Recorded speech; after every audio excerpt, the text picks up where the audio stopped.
we wish that you're all safe, happy and healthy.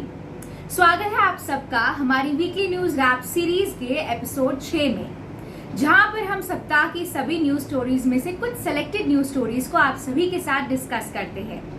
मगर आज की वीडियो शुरू करने से पहले हम आपका धन्यवाद करना चाहते हैं कि आप लोगों ने हमारी पिछली वीडियो को बहुत सपोर्ट किया है।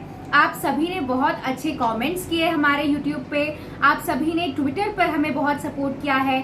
कई लोगों के मुझे पर्सनल मैसेजेस भी आए जिन्होंने हमारी वीडियो के लिए और हमारे इनिशिएटिव के लिए हमें बहुत प्रेज किया है।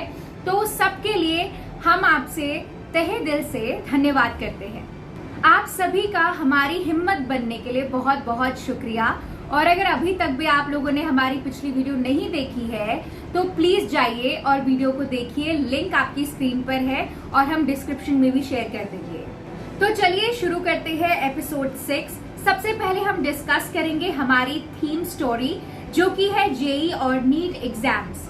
तो इस सप्ताह जेईई और नीट एग्जाम्स काफी ज्यादा डिस्कशन में रहे हैं। काफी ज्यादा इन एग्जाम्स को लेकर ट्विटर पर भी ट्वीट्स का सैलाब आया है। कई लोगों का ये कहना है कि एग्जाम से ज्यादा जरूरी है इस वक्त जान। सुप्रीम कोर्ट के फैसले के बाद, जिसमें उन्होंने कहा कि जेईई एडवांस एग्जाम जो होगा वो 27 सितंबर को कंडक्ट किया जाएगा और नीट के एडमिशंस 13 सितंबर को रखे गए हैं। बस इसी डिसीजन के बाद से जनता काफी प्रोटेस्ट कर रही है जेईई, नीट और ऐसे कई सारे अन्य एग्जामिनेशंस को, जैसे कि क्लैट, आईपी मैट।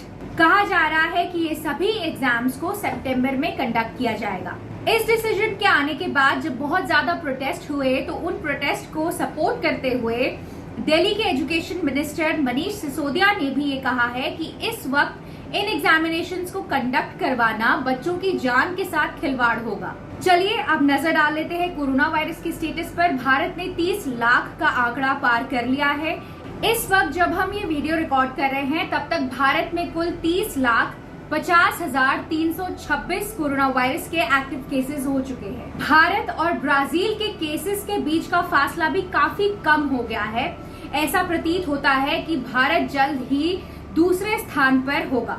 आगे बढ़ते हैं पॉलिटिकल सेक्शन की तरफ। कांग्रेस पार्टी में कई दिन से काफी हलचल देखने को मिल रही थी। पहले हम सब ने देखा राजस्थान क्राइसिस और अब 23 सीनियर कांग्रेस लीडर्स ने CWC यानी कि कांग्रेस वर्किंग कमेटी की बैठक बुलाई है। इन सभी लीडर्स ने सोनिया गांधी से ये दरख्वास्त की है कि इस मीटिंग में पार्टी के अंदर चल रही इंटरनल प्रॉब्लम्स और क्लैशेस को बैठकर सुलझाया जाएगा। पार्टी मेंबर्स का कहना है कि कांग्रेस पार्टी का भविष्य खतरे में है, इसलिए बहुत ज्यादा जरूरी है कि बातों को खुलकर सामने रखा जाए। पहले भी कांग्रेस को इंटरनल टेंशंस की वजह से काफी ज्यादा क्रिटिसिज्म का सामना करना पड़ा है। अब देखने वाली बात ये होगी कि इन जरूरी डिस्कशंस के बाद पार्टी के अंदर क्या बदलाव आएगा।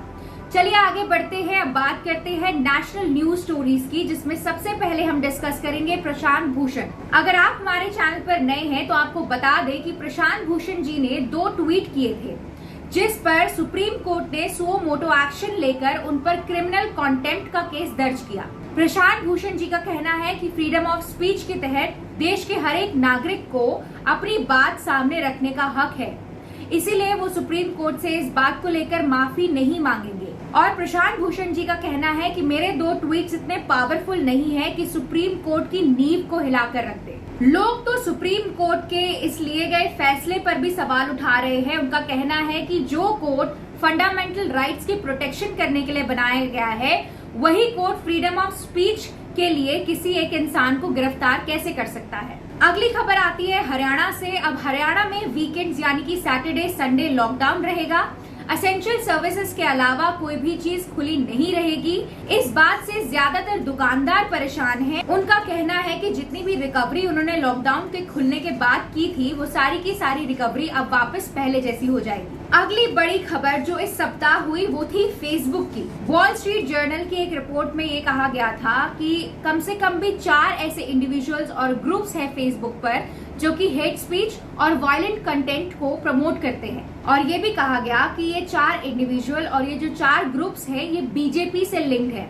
इसी बात पर शशि थरूर ने फेसबुक को चिट्ठी लिखी। उन्होंने ये कहा कि फेसबुक की पॉलिसीज अगर सभी लोगों पर अप्लाई होती है तो इन पर्टिकुलर 4 लोगों पर फेसबुक की पॉलिसी क्यों अप्लाई नहीं की गई है। तो अब हम समझ सकते हैं कि आप, मैं और हम सब जितने भी लोग ऑनलाइन प्लेटफॉर्म्स पर हैं, उनका डेटा कितना सेफ है। खासकर ऑनलाइन प्लेटफॉर्म्स पर अगर आप कोई भी कदम उठाते हैं तो बहुत सोच समझ कर उठाइए, चाहे कोई भी ऑनलाइन प्लेटफॉर्म क्यों ना हो। आपकी सुरक्षा आप ही के हाथ में। किसी भी तरह की हेट स्पीच, वायलेंट कंटेंट और फेक न्यूज, इन सब में इन्वॉल्व ना हो। जितना हो सकता है इन सब से दूर रहें। अगली खबर है अशोकनगर से, जहां पर जन औषधि केंद्र को चला रहे एक व्यक्ति ने ये बताया कि प्रधानमंत्री जी ने जो अनाउंस किया था कि 1 रुपए में सैनिटरी नैपकिन्स लोगों को मुहैया करवाए जाएंगे, उसके बारे में उनके जिले में जानकारी ही नहीं है अब तक। उनका कहना था कि ज्यादातर सैनिटरी नैपकिन्स या तो एनजीओ या फिर दूसरी ऑर्गेनाइजेशंस उनसे खरीद कर लेकर जा रही थी, लेकिन उनके जिले की महिलाओं को इस बारे में कोई जानकारी नहीं थी, जिसके चलते महिलाएं सैनिटरी पैड्स को इस्तेमाल नहीं कर पा रही थी। उन्हें वापस कपड़े का इस्तेमाल करना पड़ रहा था, जो कि उनकी सेहत के लिए काफी ज्यादा हानिकारक है। सोचने वाली बात यह है कि ऐसे कितनी स्कीम्स होंगी और ऐसे कितने लोग होंगे जिसके बारे में किसी को जानकारी ही नहीं है। अब एक बड़ी खबर की तरफ चलते हैं। देश के हालात कुछ ऐसे रहे हैं कि इस पैंडेमिक के दौरान करीबन 41 लाख नौजवानों ने अपनी जॉब्स को खोया है। जितने भी सैलरीड एम्प्लॉयज अभी भी हैं, उनका कहना है कि उन्हें काफी सारी परेशानियों का सामना करना पड़ रहा है। तो चलिए अब बढ़ते हैं एजुकेशनल न्यूज स्टोरीज की तरफ। जैसा कि हमने बताया कि जेईई और नीट के एग्जामिनेशंस और कई सारे दूसरे एग्जामिनेशंस को सितंबर में शुरू करने की बात की जा रही है। कहा जा रहा है कि दिल्ली यूनिवर्सिटी के जितने भी फाइनल ईयर के स्टूडेंट्स हैं, उन सभी का फिजिकल एग्जामिनेशन भी सितंबर में कंडक्ट किया जाएगा। पीएचडी कर रहे छात्रों के लिए रिसर्च लेबोरेटरीज को भी जल्द ही खोला जाएगा। इस पैंडेमिक के चलते अब लगभग 61% स्टूडेंट्स ऐसे हैं जो कि अब्रॉड स्टडी के लिए पुनः विचार कर रहे हैं। कई सारे लोग ऐसे भी हैं जिन्होंने बाहर पढ़ाई करने के आइडिया को पोस्टपोन कर दिया है। चलिए आगे बढ़ते हैं हमारे एपिसोड के आखिरी चरण की तरफ, यानी कि इंटरनेशनल न्यूज सेक्शन की तरफ। अमेरिका में बहुत ही जल्द इलेक्शंस होने वाले हैं, जिसकी तैयारियां पूरी जोरों पर है।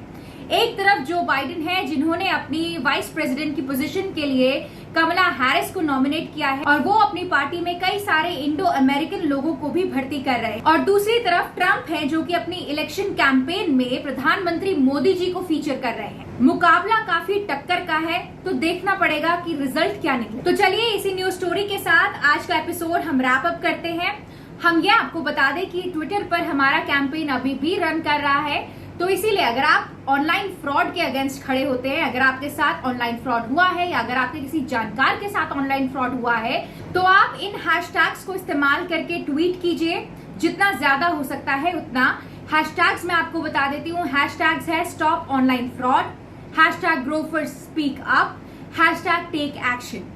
इन हैशटैग्स को इस्तेमाल करके ज्यादा से ज्यादा ट्वीट करें और हमें सपोर्ट करें। और अगर आपको हमारा वीडियो पसंद आया तो इसे लाइक करें, शेयर करें और हमारे चैनल को सब्सक्राइब करें। तब तक के लिए be alert, stay safe and spread love. Thank you very much.